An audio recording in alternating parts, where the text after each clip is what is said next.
बिस्मिल्लाहिर्रहमानिर्रहीम, अस्सलाम वालेकुम, वेलकम टू लिटरेचर ऑनलाइन। आज मैं पोइम कह रही हूँ द टाइगर। ये पोइम लिखी थी विलियम ब्लेक ने 1794 में और ये पब्लिश हुई थी सॉन्ग्स ऑफ एक्सपीरियंस में। इस पोइम के 6 स्टैंजाज हैं, हर स्टैंजा की 4 वर्सेस हैं और 4 वर्सेस वाला जो स्टैंजा होता है उसे हम कहते हैं क्वार्ट्रेन। ठीक है, तो ये क्वार्ट्रेन्स हैं इसके 6। थोड़ी कॉम्प्लेक्स ही पोइम है but I try to explain it in a simple way. Start करती हूँ। Tiger tiger burning bright in the forest of the night, what immortal hand or eye could frame thy fearful symmetry. वो कह रहा है कि रात के वक्त कुछ इस तरह से लग रहा है कि जिस तरह जो टाइगर के जो स्ट्राइप्स होती हैं, आपको पता है उसमें कुछ ब्लैक, ऑरेंज और ब्राउन से शेड की जो स्ट्राइप्स होती हैं, जो धारियाँ होती हैं, उनको देखकर रात में इस तरह से लग रहा है जैसे आग लगी हुई हो जंगल में। इस तरह का कौन सा क्रिएटर होगा जिसने इतनी जो फियरफुल सिमेट्री वो जो उसका पैटर्न है स्ट्राइप्स का, ये बहुत ज़्यादा देखने में खौफनाक सा लगता है। ऐसे किस तरह का वो खालिक होगा जिसने ये फियरफुल सिमेट्री बना ली है।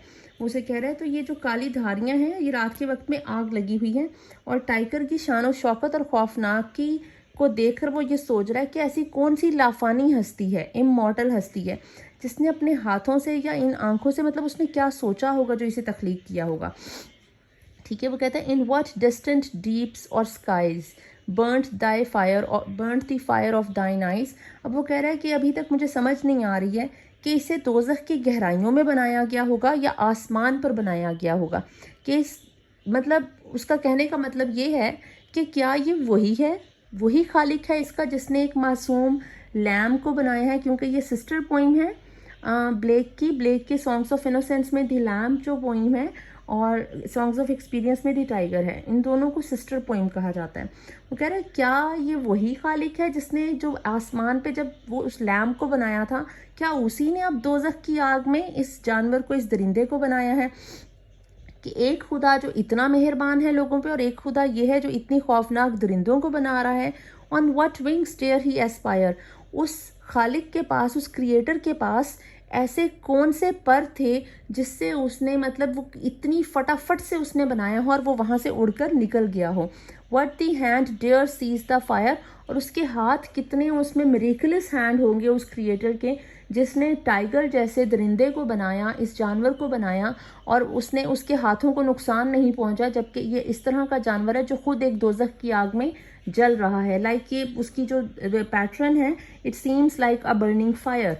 ठीक है, तो उसकी हाथ कैसे नहीं जले होंगे? क्या उसके पर थे जो उसको फौरन से उसने बहुत क्विकली उसको बनाया और वो वहाँ से उड़ गया, जो क्रिएटर है। ठीक है, and what shoulder and what art could twist the sinews of thy heart, and when thy heart began to beat what dread hand and what dread feet. वो कहता है कि जिस खालिक ने तुम्हें बनाया होगा, अब ये जो टाइगर का जो हार्ट है, क्योंकि टाइगर क्या खाता है, वो जिंदा जानवर का शिकार करता है और वो उसको खाता है, उस जानवर को, जबकि उसके सांस चल रहे होते हैं। अक्सर वो उसको फिर भी खा लेता है। ठीक है, तो वो जो वो हार्ट है वो एक किस्म का he has a stone heart, वो बहुत ज़्यादा सख्त है। ठीक है, जो एक इंसान जिंदा जानवर को मतलब कर रहा है, प्रे कर रहा है, शिकार कर रहा है।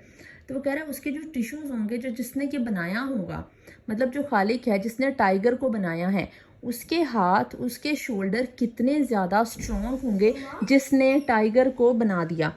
And when thy heart began to beat, और जब तुम्हारा हार्ट जो है वो, मतलब उसका जो टाइगर का हार्ट है वो बीट करना शुरू हुआ, what red hand and what red feet, मतलब वो कहता है कि जब उसके दिल ने धड़कना शुरू किया होगा तो उसने अपने अपने खौफनाक हाथों और पाँव से हर तरफ कितनी दहशत फैला दी होगी।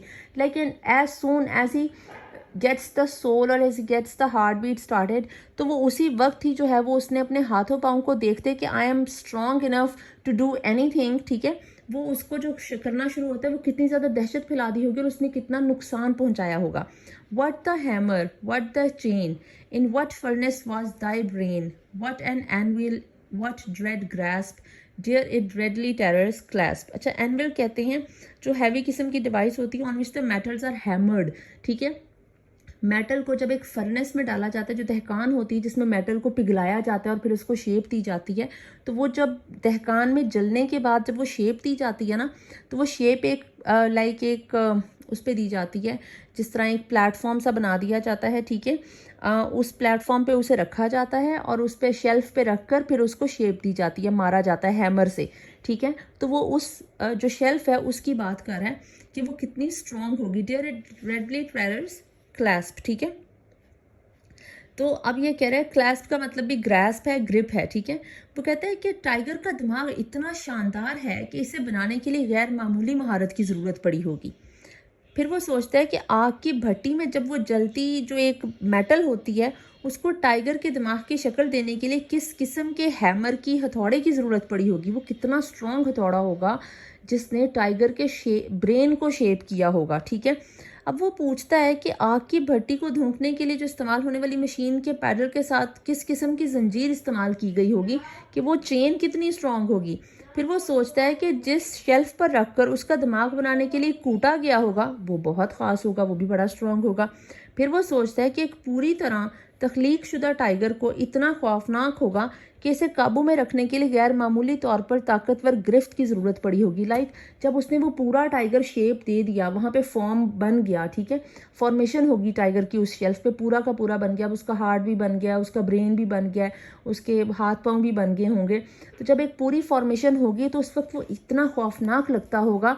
तो उसको जब उसका हार्ट बीट करना शुरू होगा तो ऐसे ही है कि वो जिस आदमी ने इसे बनाया होगा, जिस खालिक ने उसे बनाया होगा, वो कितना स्ट्रांग होगा जिसने उस वक्त उसे बना दिया है, और वो किस तरह से उसने इसे काबू किया होगा कि वो उस खालिक को नुकसान ना पहुंचे। Tiger tiger burning bright in the forest of the night, what immortal hand or eye dare frame thy fearful symmetry. Thy कहते हैं योर को, ठीक है, तुम्हारी। वो कहता है कि टाइगर के इसके जो तुम्हारे जो जिस्म का जो पैटर्न है तुम्हें किसने बनाया है। रात को जलती हुई धारियां महसूस होती हैं जैसे जंगल में आग लगी हो। किस लाफानी हस्ती ने तुम्हें बनाया होगा, तुम्हें बनाने की जरूरत की होगी, क्योंकि उसकी जो बनावट है वो इतनी ज़्यादा शानदार है और इतनी ज़्यादा दहशतनाक है। अच्छा, अब इसमें जो ये टाइगर का इसने जो थोड़ा सा किया है, बेसिकली इसे सिस्टर पोइम जो लैम्ब की कहा जाता है, मैं इसका एनालिसिस कर देती हूँ। वो कहने का उसका मतलब ये है कि अल्लाह ताला ने ही बनाए हैं इंसान, ठीक है। क्योंकि ब्लेक की आप जितनी भी पोइम्स पढ़ेंगे, ब्लेक की पोइम में एक किस्म का तंज है। वो तंज जो है वो थोड़ा सा आप समझ लें कि ये थोड़ा दूसरी ज़ुमानी बातों में तंज करता है, ठीक है। एलेग्रिकल जो इसकी जो है तरीका है करने का, वो कहता है कि यही लोग हैं, मतलब अल्लाह ताला ने अगर इंसान बनाए हैं तो क्रिएटर तो हमारा एक है। उसी अल्लाह ने वो इंसान भी बनाए हैं जो पिस रहे हैं, जो शिकार हो रहे हैं अमीर लोगों का, दरिंदों का, और जो मतलब बहुत ज़्यादा जालिम लोग हैं। और ये जो जालिम लोग हैं जो शिकार कर रहे हैं, जो लोगों को नुकसान पहुंचा रहे हैं, उनके पैसे खा रहे हैं, जिस तरह वो चर्च की बात करता है, हॉली थर्सडे में बात करता है कि वो ऑर्फन्स को मारते हैं, वो उनके पैसे खाते हैं। सिर्फ एक ही दिन है हॉली थर्सडे जिसमें उनको अच्छे कपड़े पहनने को मिलते हैं, और वो भी उन्हें मार कर लाया जाता है यहाँ पे, ठीक है। फिर वो बात करता है लैम्ब की, वो एक मासूम इंसान की बात करता है। वो चिमनी स्वीपर की बात करता है कि जो बच्चे जल रहे हैं, स्वीप कर रहे हैं उधर चिमनीज में, वो भी तो अल्लाह ताला ने ही बनाए हैं। और जो उन बच्चों के साथ जो सलूक कर रहे हैं, उन 5-5, 6-6 साल के बच्चों को जिस तरह से चिमनीज में जलाया जा रहा है, वो जो उनको उनसे मेहनत करवाई जा रही है और उसके बाद वो बच्चे उस कोल की वजह से मर रहे हैं, तो वो भी वही लोग हैं। वो जब सिक रोज़ की बात करता है वो तो तब भी यही बात करता है। तो जो लैम्ब की जितनी भी पॉइंट्स हैं, ब्लेक की जितनी भी पॉइंट्स हैं, वो यही बात करने की कोशिश कर रहा है कि खुदा तो हमारा एक है, तो फिर लोग डिफरेंट क्यों हैं, तो फिर ये लोग जो हैं इनकी सोच डिफरेंट क्यों है। तो ये तो अल्लाह ताला ने नहीं ना बनाई, सोच तो अल्लाह ताला ने नहीं ना बनाई, अल्लाह ताला ने बना दिया कि इंसान बना दिए। उसके बाद अब जो हम कर रहे हैं, जो हमारी दिमाग की जो फॉर्मेशन है, हमारे दिमाग में जो बातें आ रही हैं, अगर किसी के एक जो है वो इंसान अच्छा है और एक जो इंसान बुरा है, वो हम खुद अपने आप को चेंज करेंगे तो हम चेंज ला सकेंगे, अदरवाइज़ ये नहीं होगा। तो इसकी बातें जो थी वो कुछ रेवोल्यूशनरी टाइप की भी थी कि ये पॉजिटिव वे में लोगों को बताने की कोशिश कर रहा था कि अच्छे और बुरे दोनों लोग हैं। इट्स अपॉन अस कि हम किस तरह से बिहेव करते हैं सर्टन सिचुएशंस में, और जब हम बुरे को बुरा ना कह सकें तो ये सबसे कमज़ोर सतह पर हम होते हैं। इसलिए जब हम बुरा देख रहे हो तो हम उसे बुरा कहें भी, यही हमारे लिए बेहतर है। उसे बुरा कहना शुरू करेंगे तो शायद उस शख्स में कुछ हिम्मत आ जाए कि वो अपनी ज़ात के लिए भी कुछ कर सके। आई होप आपको इस पोइम की समझ आ गई होगी। Thank you so much.